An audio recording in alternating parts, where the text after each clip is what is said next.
gargle it like Listerine, but when you spit it out, it's still gonna be nigga. You youngins might not understand that now, but you will. In the meantime, far be it for me to tell you something that you believe ain't right. Just promise me that when you learn the truth, you'll come back on over here and tell me. Her words were a code that I wasn't able to crack. I nodded my head, not knowing what else to do. She gave me a weak smile and retired back up to her room.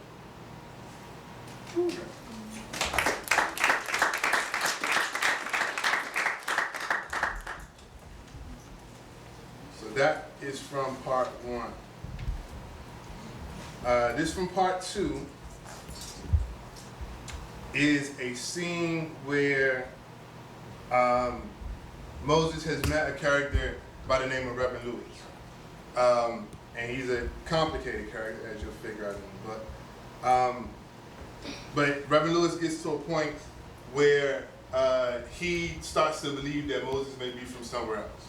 And so he asks Moses to prove that he is from where he is. Because at this point, Moses has conveyed that he's, from the future. I hate to say it that way, because he doesn't actually say that. But he's conveyed that. So Reverend Lewis has asked for Moses to prove where he is. Aunt Sarah, who is the older kind of motherly figure back when he's in slavery times, is also there. So Aunt Sarah is there listening to Moses recount to Reverend Lewis, who is a white minister from the north, to recount to Reverend Lewis where he's from. So this is where this part picks up. All right, let's hear some of these so-called memories. Aunt Sarah's eyes lit up and went wider than I'd ever seen. She looked like a little girl sitting at her mother's feet, waiting for a fairy tale. I closed my eyes again, and this time the memories came rushing back. They pounded in my brain so hard that I felt my body rock back and forth with emotion. I could feel the excitement of my previous life beginning to fill up in my rib cage, and I smiled as I let it out. I was a rapper. I was the rapper. I got all the clothes, money, and jewelry I wanted. 2 platinum records, baby. Couldn't nobody touch me. Oh, man, I had so many hoes, dog. Chicks was lined up. I had a different female every night. And all the money I could spend. Moved my family out the hood and everything. Well, at least I tried. Because the first thing you got to do when you get some real money where I'm from, you got to get your fam up off the hood. Niggas will kill you in the hood, man. I'd forgotten where I was. Either that or I didn't care. This was the first time since I'd gotten into this horrible place that I felt connected to a life that I had before. And that connection took me over. I felt all the pain and terror rise to the surface of my skin and drip off like sweat. I laughed out loud as I remembered my old self and allowed it to reemerge. Though my eyes were open, I forgot about Aunt Sarah and Rocha and Reverend Lewis. I wasn't talking to them anymore. I was talking to the American public, to the fans who had turned into the MTV specials about me. I spoke as if I was back on a private plane with the world under my feet and a camera in my face. See what you gotta realize, right, before you learn anything else, is that I'm the best, period. Niggas can't see me. That's why I'm that nigga, because can't no other niggas touch what I spit. Nobody else in the game right now is doing what I'm doing, but don't get this whole thing, don't get this whole rap thing twisted. I'll put a nigga in the ground quick. Youngins like P. Silences think they got a record deal. I'll make a phone call and get their head split open, but it's all good. I'm not tripping. We got more bottles than we can count up in here, man. We got trees in the back. You ever been high at 30,000 feet, nigga? Yeah, I bet you ain't. You rocking with the nigga right now. I'm gonna get you high just cause I can. Grab a glass so we can toast to the fact that we don't love these hoes, my nigga. I let the laughter reverberate through my body. I was the nigga again. And it felt like cocaine in my bloodstream. Let me tell you something, my nigga. If Pac was still here, I'd be the only nigga you mess with. Pac would have destroyed all these fake niggas in the game right now. He would have torn them all apart. But Pac ain't here, and Biggie ain't here, and now all these fake niggas want to turn the game into a ringtone contest. But you best believe I'ma hold it down. See this real hip hop right here. You can't get thrown off by the platinum chains. I'm an artist at the end of the day. I take everything the hood gave me and I turn it into my music. I make it for the ghetto. I seen niggas shoot each other in the head. So I'm about shooting niggas in the head. Cause that's what the streets taught me. You know what I'm saying? I seen hoes in the street trying to get over on niggas, so I rap about skanky hoes, cause that's all I seen. If you ain't a hoe, it don't make no offense. Look, real talk, man. This is my art. This is what I does, and I does it well. I make smash hits and I dig down chicks. These nuts records for life, baby. Yeah, new album in the stores right now. Go get that. I laughed so hard that I began to cry. I lay back onto the bed and let the bellows lunge out of my chest and bounce around in the air. Somewhere inside, I knew that when I stopped, I'd be returned to a foreign land, and I laughed until I coughed uncontrollably, and my chest became tight, and my throat felt as if it was on fire. I opened my eyes, and I hoped to God that I see the ceiling in a privately chartered jet, but the mud and straw brought me back to reality.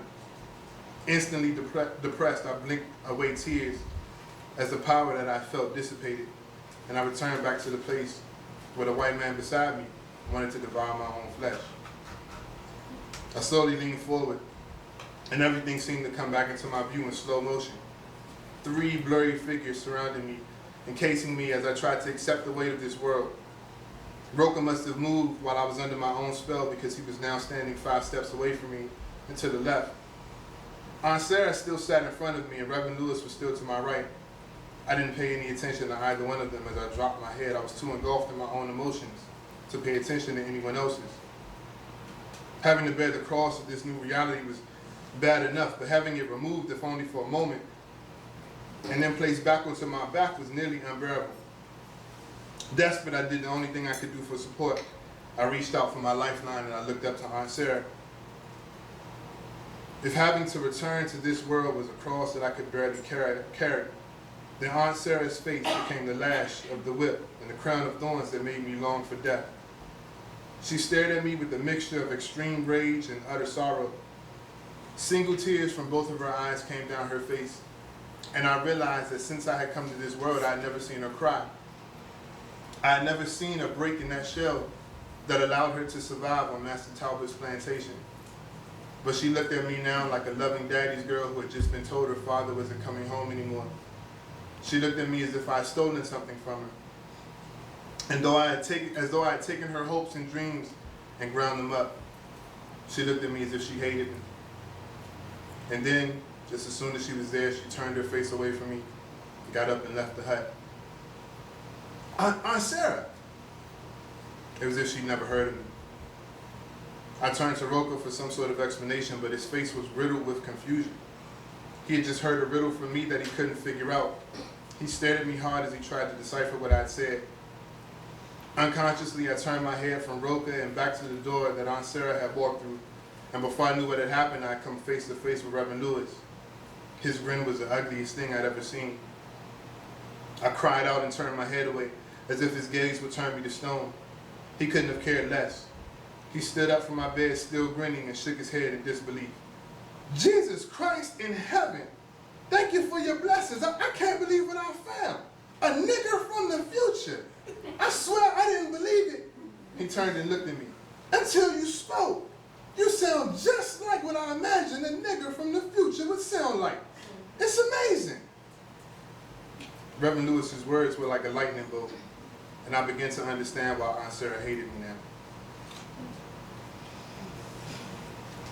And that was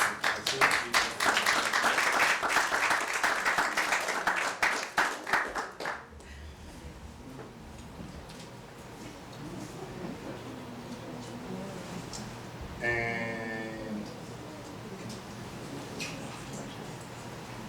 this one is shorter than the rest. This one is from part 3. Moses has returned back to the modern day in part 3, but with the shock of what he's gone through upon his return, he can't talk. So he's not speaking right now. Everything he experiences, he just, takes it, he can't reflect. I still fail to understand the importance of turning on the television. Slowly, I turned around and grabbed the remote before Cynthia had a chance to grab it from me. Moses, no, she protested. Let me. I motioned for her to calm down, and with a steady hand raised the remote to the television and hit the power button. Rapper Moses Jenkins, otherwise known as the nigger, remains a mystery as he continues his seclusion in the hospital. The only fact that this network can confirm is that he is, in fact, let me skip that part because it gives away something. The rumor mill has been in overdrive since the news that he's back became public.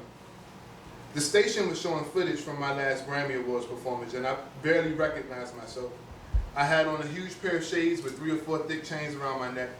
As I watched the footage, the memory of buying each one of the chains specifically for the performance had come back to me. The most expensive one probably would have bought Mr. Talbot's plantation and all the slaves that came with it. I had to pull my pants up every few seconds or so while I was performing because they kept falling. I had a grill in my mouth, and every time I knew that the camera was close enough, I opened up and pressed my teeth together, showing off the gold and platinum. Hoes in the attic, yeah, hoes in the attic, yeah, come to my crib, I need some hoes in the attic.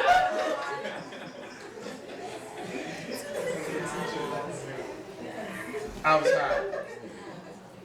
I had to have been high because I kept randomly laughing in the middle of my lyrics. Nobody cared though. I remember seeing other artists who were just as wasted as I was, either coming off stage or going on. The crowd was screaming and chanting along with me. I jumped around on stage with Brian, Henry, Ray, and Orlando, acting like fools behind me. Suddenly I remembered what happened after the performance. I remembered all the industry heads telling me how great of a job I had done. I remember getting even higher in the back of the limo before we all came back out and took our seats. I remembered all of these things clearly, but something was different now. Those ones and zeros from the Matrix, that same one that had changed my vision on the Talbot plantation, that altered my vision here. I found a pair of 3D glasses while in my coma. I dug them up from under the earth under Mr. Talbot's plantation. And now with my new lenses, I could see all the things that I wasn't able to see before. I could see the older white men in the audience laughing at us, pointing and mimicking us as if we were a minstrel act. I could see the older black women in the audience with skin and hair that reminded me of Sarah's, looking uncomfortably at the very scantily clad dancers we had on stage with us. I could see the older black men stone-faced looking at our performance, shaking their heads so slightly that only a keen eye could catch it. I could see embarrassment now where I had once only saw a smile of enjoyment. I could see the eye roll that came from the thumbs up, the look of disappointment that came after the applause. The movie that was once a lighthearted comedy had turned into a deep, deep drama, and it hurt to watch.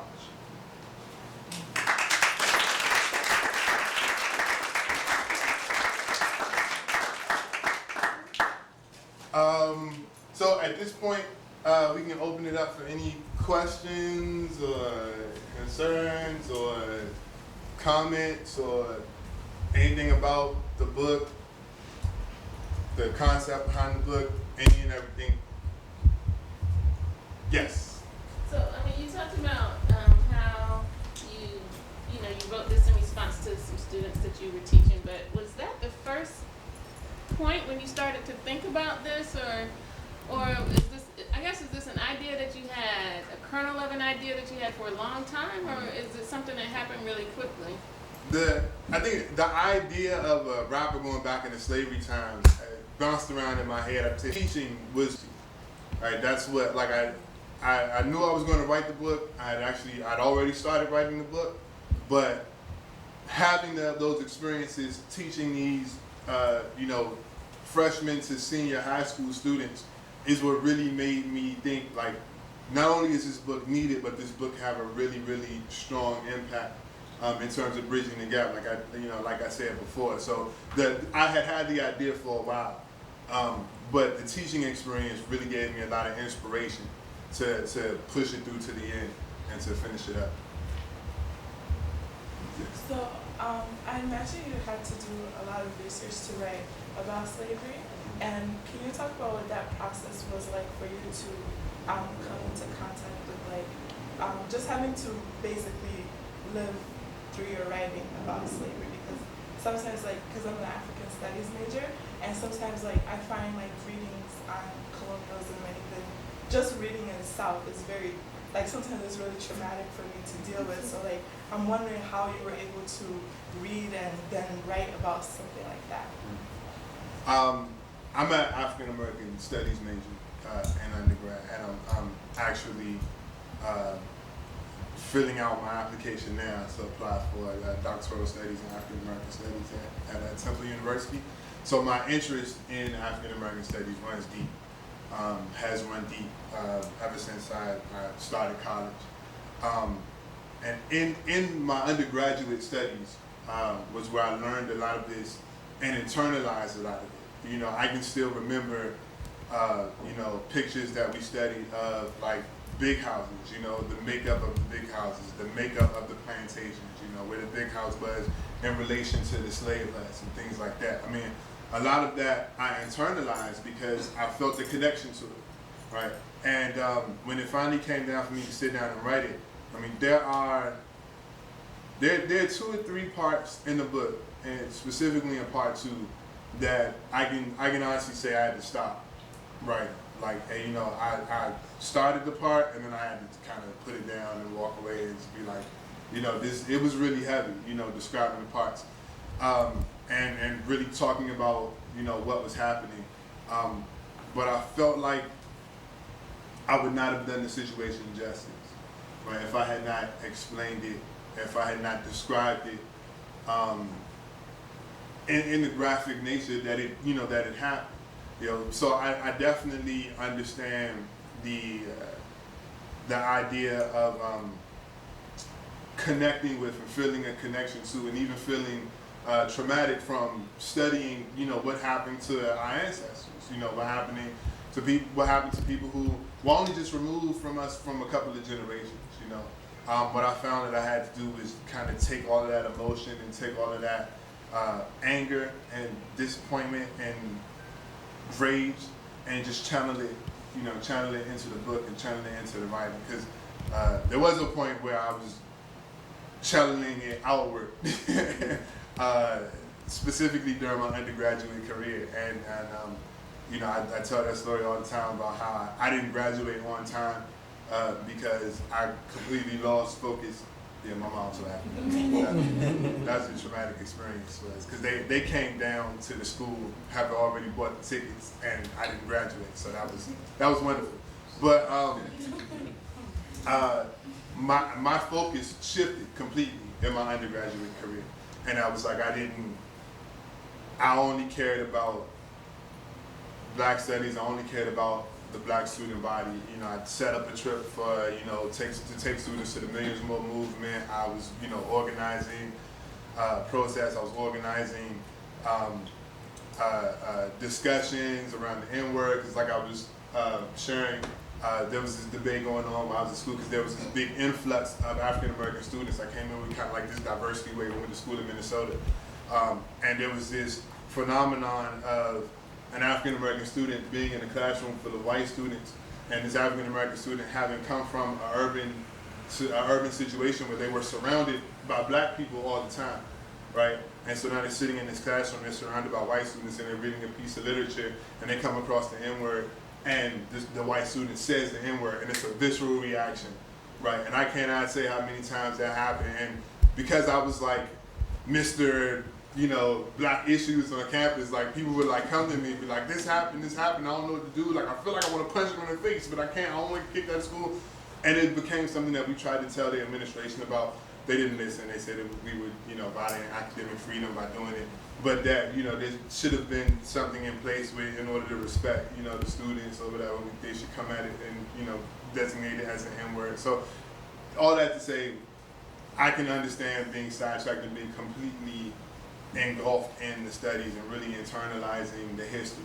And, you know, in the end, I just had to channel all that into the book. Yes. Oh my, that's a little complex. Okay. So, do you think hip hop culture is dead? And if you do you think it can resurrect? Or if you think it's just suffering temporarily, do you think it will revive? Or, I mean, if you think it's fine, then it's fine. That is a complex question. I do not feel like hip hop culture is dead. I feel like at this point, hip hop is diverse enough, be interested in putting forth one aspect of a very broad diaspora of music, right? And so what you get, what the perspective becomes from 98% of the people who, you know, listen to hip hop or don't listen to hip hop is that it's only talking about this one thing, right? And that becomes very unfortunate.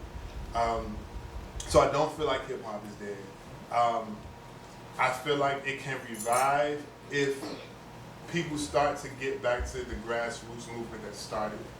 But that's going to be very hard when you have people bragging about how much money they have in a highly capitalistic society, where at the end of the day, all people are really focused on, right, whether it's through business, whether it's through music, whether it's through whatever, is making money, you know, because that's essentially what's taught, right? So that's a very difficult thing to do, but not impossible, because grassroots movements have happened before, and they can happen again. It would just take, you know, for that kind of groundswell.